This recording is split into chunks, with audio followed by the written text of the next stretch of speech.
आप देख रहे हैं देश रोजाना और मैं किरण शर्मा। दिन भर की कुछ खास सुर्खियों के साथ बात करेंगे हरियाणा की ताजा खबरों की। एनएचएआई के महाप्रबंधक अरविंद काले को सीबीआई ने 20 लाख रुपए की रिश्वत लेते हुए किया गिरफ्तार। शहबाज शरीफ चुने गए पाकिस्तान के 24वें प्रधानमंत्री, दूसरी बार संभालेंगे कमान। चाचा जी पलट गए, जहां भी रहे खुश रहे। जन विश्वास रैली में नीतीश कुमार पर बोले आरजेडी नेता तेजस्वी यादव। दिल्ली की चांदनी चौक लोकसभा सीट से सांसद डॉक्टर हर्षवर्धन ने सक्रिय राजनीति से किया किनारा, बोले मेरा क्लिनिक कर रहा है इंतजार।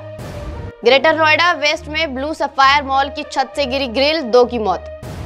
भोजपुरी एक्टर पवन सिंह ने आसनसोल से चुनाव लड़ने से किया इंकार, बीजेपी ने दिया था टिकट। पश्चिम बंगाल के संदेशखाली में फैक्ट फाइंडिंग टीम ने ग्रामीणों से की मुलाकात। हमें मिले कुछ सुराग, 1-2 दिन में आरोपी होंगे गिरफ्तार। रामेश्वरम कैफे बम विस्फोट पर बोले सीएम सिद्धार्थ मैरिया। पटना में आयोजित की गई महागठबंधन की रैली, अखिलेश यादव और डी राजा हुए शामिल। बिहार के ऐतिहासिक गांधी मैदान में महागठबंधन की ओर से बड़ी रैली का आयोजन किया गया। जन विश्वास रैली में आरजेडी, कांग्रेस और वाम दलों के कई बड़े नेता और कार्यकर्ता शामिल हुए। आरजेडी प्रमुख लालू यादव अरसे बाद किसी रैली में शामिल हुए।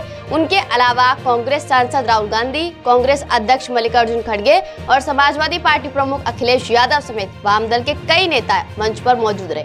यह रैली लोकसभा चुनाव को देखते हुए अहम मानी जा रही है। सीबीआई ने बड़ीपुर हिंसा से जुड़े हथियार लूट मामले में 7 आरोपियों के खिलाफ दायर किया आरोप पत्र। रूस ने फिर किया यूक्रेन में ड्रोन अटैक, 8 लोगों की मौत। दिल्ली बदरपुर फ्लाईओवर पर दर्दनाक हादसा, 3 लोगों की मौत। अनंत और राधिका के प्री वेडिंग फंक्शन का आज तीसरा दिन, कार्यक्रम में कई बड़े कलाकार रहेंगे शामिल। 21 सैन्य विमानों और 6 नौसैनिक जहाजों के साथ ताइवान में घुसा चीन, आर्म्ड ऑफिसर रख रहे पैनी नजर। ताइवान के आसपास चीन के 21 सैन्य विमानों और 6 नौसैनिक जहाजों का पता लगाया गया। ताइवान के राष्ट्रीय रक्षा मंत्रालय ने इसकी जानकारी देते हुए बताया कि शनिवार सुबह 6 बजे से रविवार सुबह 6 बजे के बीच ये विमान देखे गए। इसके अलावा 9 PLA विमान और A डिजिट के दक्षिण पश्चिमी क्षेत्र में प्रवेश कर गए। बीजेपी की लोकसभा उम्मीदवारों की पहले लिस्ट पर टीएमसी की टिप्पणी, कहा महिलाओं का प्रतिनिधित्व कम है। यह थी अब तक की कुछ खास खबरें। अब नजर डालते हैं हरियाणा की ताजा खबरों पर। हरियाणा के अग्रोहा से रूबरू होगा विश्व, ASI करेगा GPR सर्वे और खुदाई। सीएम मनोहर कर चुके पर्यटन स्थल की घोषणा। हरियाणा के अग्रोहा धाम की हिस्ट्री जल्द ही सामने आने वाली है। भारतीय पुरातत्व विभाग यानी ASI अब जल्द ही क्षेत्र का GPR सर्वे और खुदाई का काम शुरू करेगा। दिल्ली में आज मुख्यमंत्री मनोहर लाल की अध्यक्षता में भारतीय पुरातत्व विभाग और हरियाणा सरकार के बीच इसको लेकर MOU साइन किया गया है। पूर्व सीएम भूपेंद्र सिंह हुड्डा का बीजेपी जेजेपी गठबंधन पर निशाना, बोले एक दूसरे का विरोध कर सत्ता में आए, अब अलग होने का नया समझौता। हुड्डा ने कहा 2019 विधानसभा चुनाव में भाजपा और जेजेपी दोनों एक दूसरे का विरोध करके सत्ता में आए थे। दोनों अपने स्वार्थ में आपस में यार बन गए, लेकिन इनके बीच अब गठबंधन अलग करने का भी समझौता हो चुका है।